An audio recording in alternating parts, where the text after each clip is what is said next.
Welcome to 3 Count Commentaries. Today we're going to be talking about Dark Side of the Ring, Bam Bam Bigelow. Man, I loves me some Bam Bam Bigelow. I really do.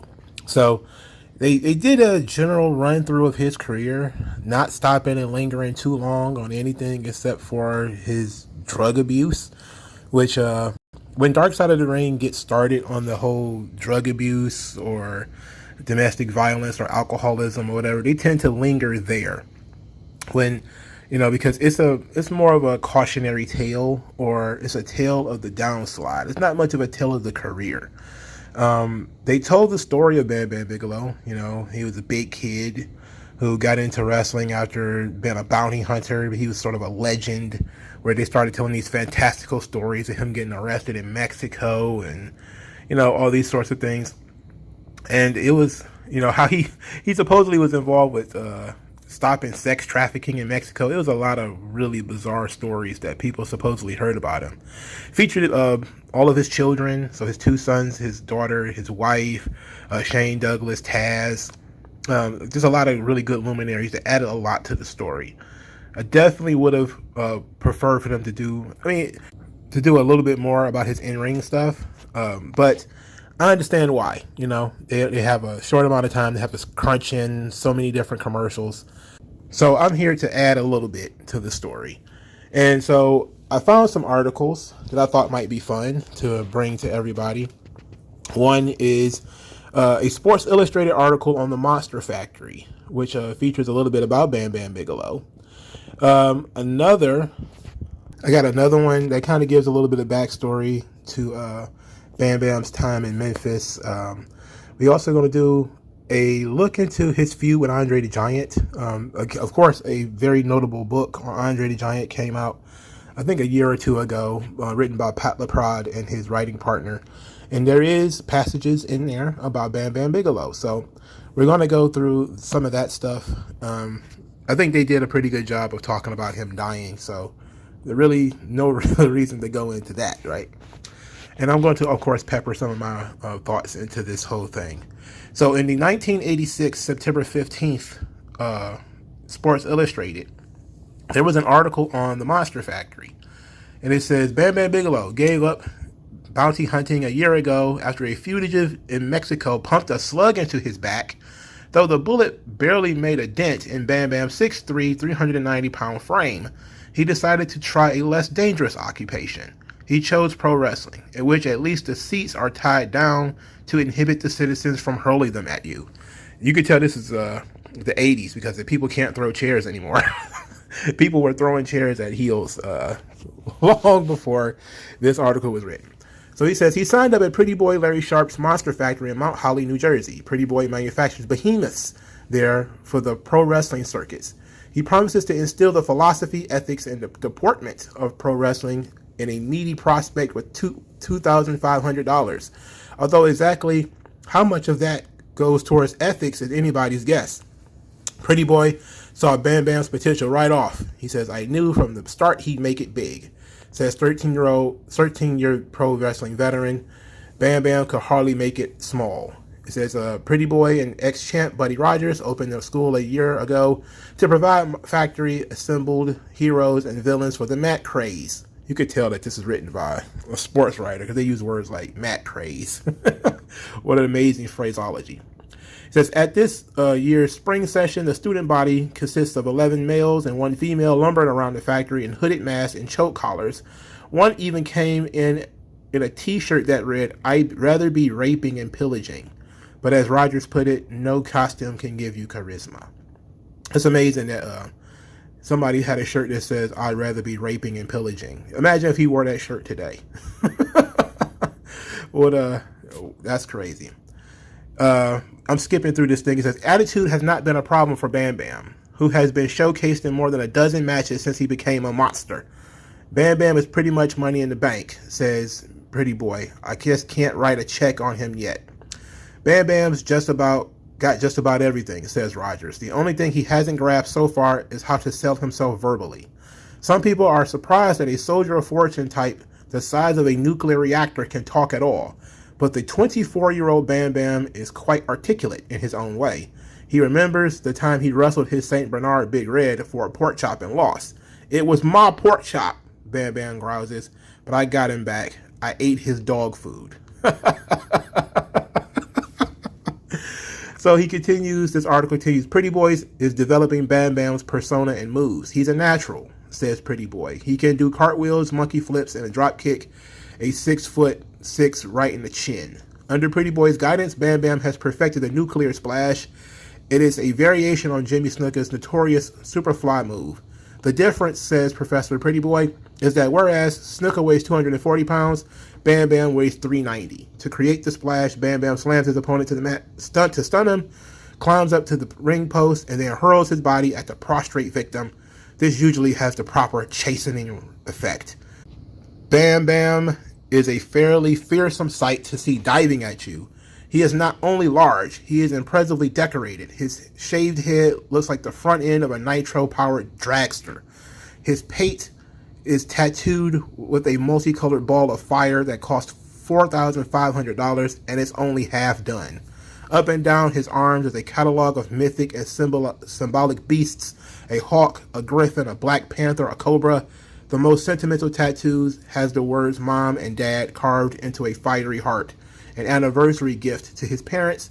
The sole of his right foot is inscribed in nuclear. His left has splash.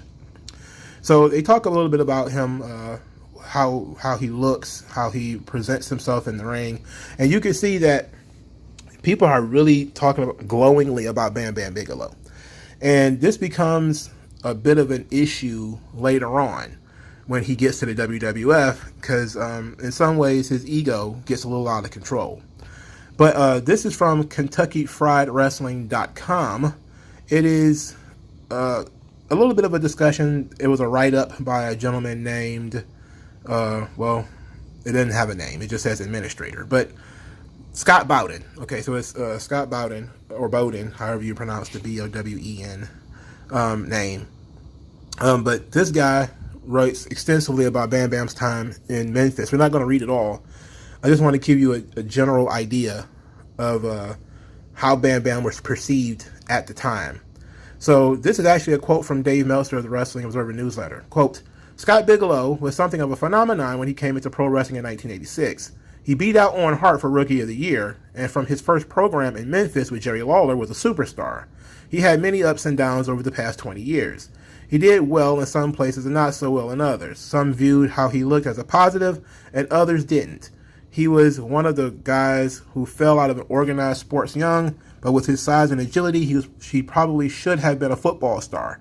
One NFL coach who was a friend of mine was blown away seeing a guy that size with that kind of lightness on his feet and couldn't understand how he didn't play college or pro ball. But you hear just from this that Bigelow was really highly touted as a star as he came out of the Monster Factory. So it was expecting big things from him. And they talk about the summer of '86. Bigelow became a heel in Memphis, and he kind of really became a really big star. And so apparently through 1986, at least until a certain point in 1986 September, I think is the date listed here. He feuded with Jerry Lawler, and Jerry Lawler was unable to beat him until, Lawler dug down deep and finally found the strength to defeat Bam Bam Bigelow, who had already given his notice and was going to the WWF. At this point, Bam Bam Bigelow goes to this is where he adopts the flame suit when he goes to the WWF, because Vince McMahon turns everything into how visually eye-catching it can be. Apparently, at the time, Bam Bam Bigelow was actually wearing pretty solid black gear, just basic black, and he was using the nuclear splash we just talked about. But when he went to the WWF, he stopped using the nuclear splash because apparently, that's also Jimmy Snuka's finisher, and Snuka was still there, and so he changed his finishing move, and he was actually billed as a babyface, not as a giant monster heel. This was talked about in Dark Side of the Ring too, because being billed as a babyface and as Hulk Hogan's protege / tag team partner, there came some heat with this. Now, this is also from Dave Meltzer. It says, quote, to help him get over, Bigelow was booked not as Hogan's foe, but as Hogan's partner, a move that proved unpopular backstage, according to Dave Meltzer. Meltzer writes, quote, Bigelow also had the drawbacks mentally that come from being a star from day one, and then going to WWF, where some didn't respect that he hadn't proven anything, but started out at the top there, often teaming with Hulk Hogan. Some tough wrestlers like Andre and Sika roughed him up on that first run. He became a bigger star in Japan, where he became the foreign monster with credibility, who could carry newcomers and get them over. It was the role he later played with headlining against Lawrence Taylor at WrestleMania 11. So the feud with Andre, or the situation with Andre the Giant. Bam Bam has told stories about this quite a few times in shoot interviews that, some audio of that was played on Dark Side of the Ring. So in the book on Andre the Giant by Pat LaPrade, this is the passage on Bam Bam Bigelow. It says, quote, at the Garden, Andre had wrestled Bam Bam Bigelow. Young, big, athletic Bigelow had upside and huge potential. But he was also known for bragging a lot. And every time the Giant would wrestle him, he made sure Bigelow knew he didn't like him. He tried to kill me by stepping on my head a few times, exaggerated Bigelow in an interview. Still, Bigelow knows he might have been at fault. Quote, in our business, he was a classic. He was the Giant. I guess he felt I was getting a little too cocky. After the match, Bigelow left the company without finishing his scheduled dates and didn't return until 1992. Many reasons have been reported for his departure: knee problems, McMahon not letting him be present at the birth of his first child, and Andre roughing him up at the Garden. In the match, it was obvious Andre didn't want to sell for him. He even kicked him in the face at one point. Andre was still the man in the dressing room in 1988, and gaining his respect was still important. According to DiBiase, this would be Ted DiBiase, of course, he was in the dressing room when Bigelow stormed in after the match, grabbing his bags and said he quit. When Andre arrived, he said, I taught him a lesson. When Bigelow returned to the company, he told DiBiase, who was now his manager, that it was the best thing he had ever happened to him because he had a horrible attitude and needed to be set straight. So this was not a situation of, the boys were bullying him, even though that is what kind of happened. It was a story of, the guy had a lot very young. He was 24, came straight out of the Monster Factory. They were writing about him in Sports Illustrated, for God's sake. And then he goes immediately to Memphis, where he's working with the top star in Jerry Lawler. He had never worked mid-cards anywhere. He had never done anything up to this point. So he had a big head, and it took for, some of the boys to sort of, put their boot down on him to make him humble a little bit. And Bam Bam was a tough dude. Bam Bam was a really tough guy. So this was not one of those things where they're picking on some kind of weaker, smaller guy. He was a little inexperienced, but he was a big, tough dude. He had a reputation. He's a bouncer, bar fighter, all this kind of stuff. And went in there with Andre, and it wasn't really the same thing. So that was fun. So, of course, during the height of his fame, which was WrestleMania 11, he was also back in the news. There was an article on him in the Asbury Park Times, I believe it was called, in New Jersey. And let's just go through a little bit of this. It says, in his 11 years as a professional wrestler, Bigelow has fought in tiny backwoods towns in Tennessee and in the most famous arenas in the world. In Japan, Bigelow is a huge star, far better known than in his home country. There was nothing terribly extraordinary about Bigelow's high school years. By his admission, Bigelow wasn't a good student and didn't graduate with his class in 1980. Years later, he earned an equivalency degree. I guess that would be a GED. But while he was not a good student, he was an athlete. And because of his size, Bigelow gravitated to sports, earning letters in football and wrestling. As a defensive tackle, Bigelow was known for his aggressive attitude on the field. He claimed to have broken the leg of an opposing quarterback. Pause. They did talk about Bam Bam Bigelow being an amateur wrestler in Dark Side of the Ring. Interestingly enough, apparently when Meltzer wrote that article that we quoted about him, he didn't know that Bam Bam Bigelow also played football. But it also might have been that this was sort of embellished. So, because the wrestlers are really good at embellishing things, saying that they were more accomplished than they really were at things. That's just a way of working the audience and getting people to really buy into the storyline and buy into the angle. So, when you read these articles, you do have to be sort of skeptical. Not saying that Meltzer is sort of the authority on things, but he probably looked more into it than the guy who wrote this article. All right, so Says Bigelow was far more accomplished as a wrestler. In his sophomore year, he was upset in the state championships by Bruce Baumgartner, who went on to win gold medals in 1984 and 1992 Olympic Games. Bigelow hoped to win the state championship as a senior, but a large cyst in his lower back caused him to miss his senior season. From that point on, everything seemed to fall apart. After high school, Bigelow developed a penchant for getting in trouble. I'll admit it, I went through a real messed up period, he said. I didn't have much education. I didn't have much going on for me, so I ended up getting into a lot of trouble. I did a lot of bad things, but I wasn't a bad person. Because of his size and strength, Bigelow was recruited as a bouncer and bodyguard at several area bars. Working Asbury Park's Stone Pony, Bigelow made sure the crowds kept a safe distance from Bruce Springsteen.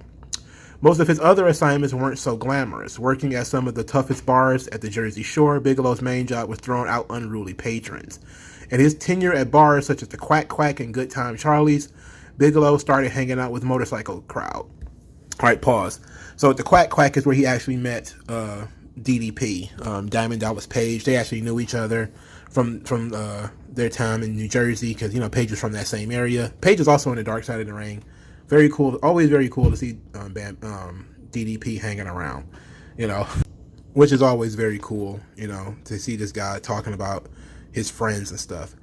He says, quote, those associations led to brushes with the law. His first arrest was a connection with a series of burglaries. Things quickly escalated. Bigelow's arrest record includes charges of aggravated assault, drug possession, sexual assault, criminal restraint, robbery, and attempted kidnapping. Yikes. This guy was just a regular knucklehead, but it fits. Look how he looks, for Christ's sake. While still a teenager, Bigelow served 9 months at Albert C. Wagner Youth Correctional Institution in Bordertown Township, the result of a nasty fight with the president of a motorcycle club. Quote, the guy put a gun to my head, Bigelow said. I thought he was going to kill me. They put me away for aggravated assault, but it was really self-defense. In 1985, Bigelow was arrested after a joyride with an Asbury Park prostitute.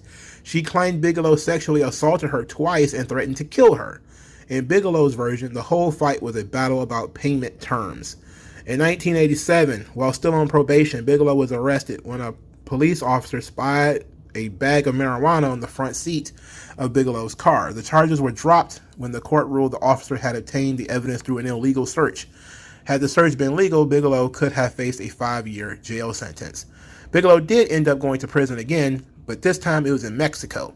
So let's take a pause here. He was arrested for sexual assault. Like, could you imagine if a guy had been arrested for sexual assault in today's world? This guy sounds like a perfect pro wrestler. He gets into bar fights. He gets in, like, that was one of the things that, I really, really enjoyed is that nobody looks more like a pro wrestler than a guy like Bam Bam Bigelow. Like, this guy has the attitude, the look, the missing tooth in the front, the flaming head. Like, who else looks more like a pro wrestler than Bam Bam Bigelow? Damn near nobody, right? So here's about his exploits in Mexico. It says, it's pretty funny, he said. I answered an ad in the Asbury Park Press. This guy was looking for a bounty hunter. His Mexican wife had run off with their child. He wanted me to locate them. Apparently somebody tipped off the police and they were waiting for me.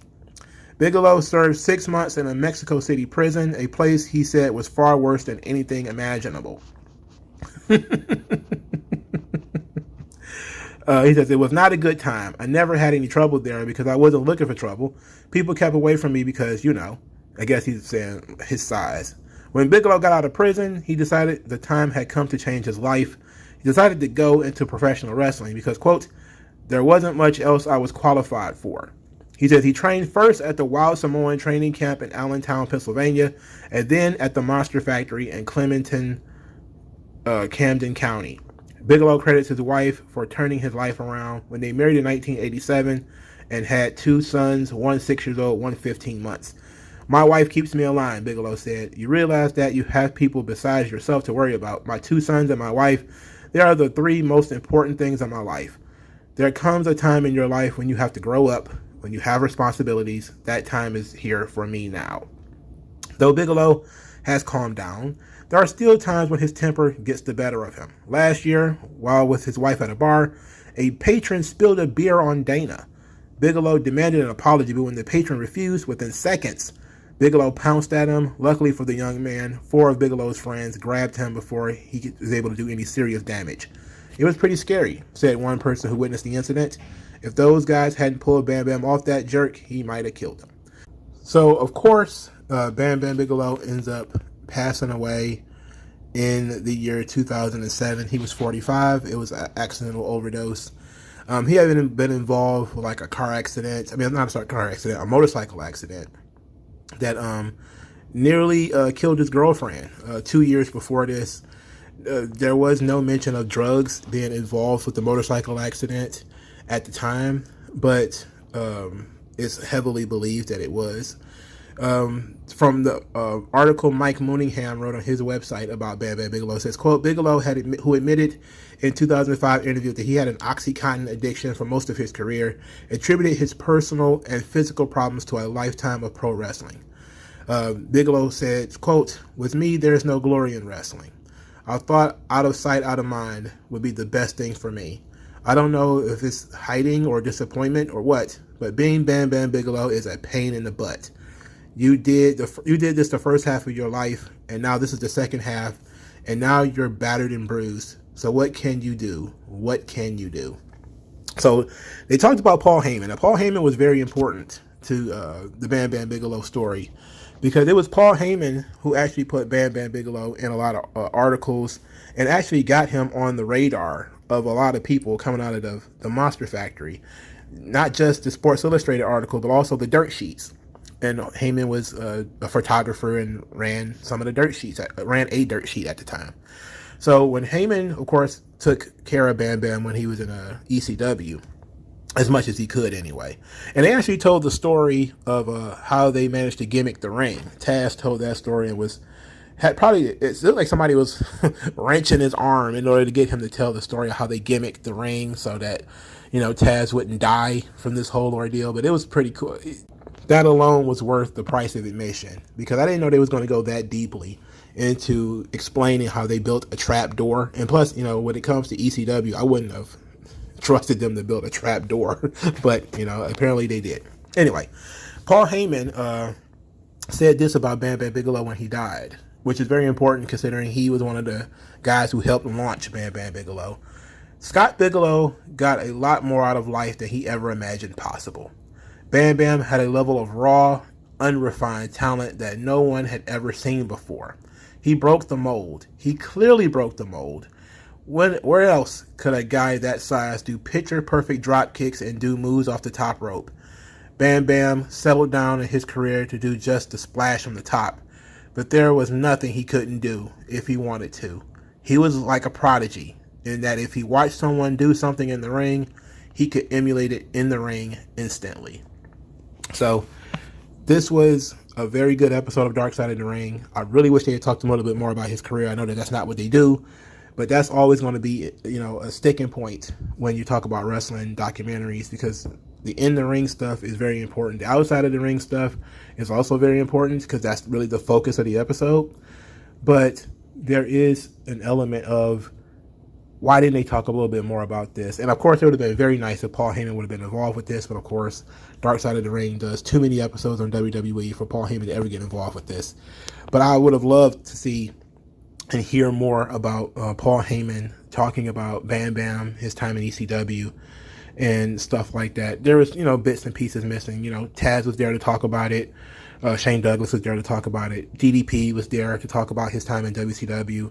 And how, Bigelow was forced to go home because of his drug addiction in WCW. So there was some things that were there. And it was very good, as far as I'm concerned. It was a very good episode. But thank you guys for your time, and I'll talk to you guys later. Peace out.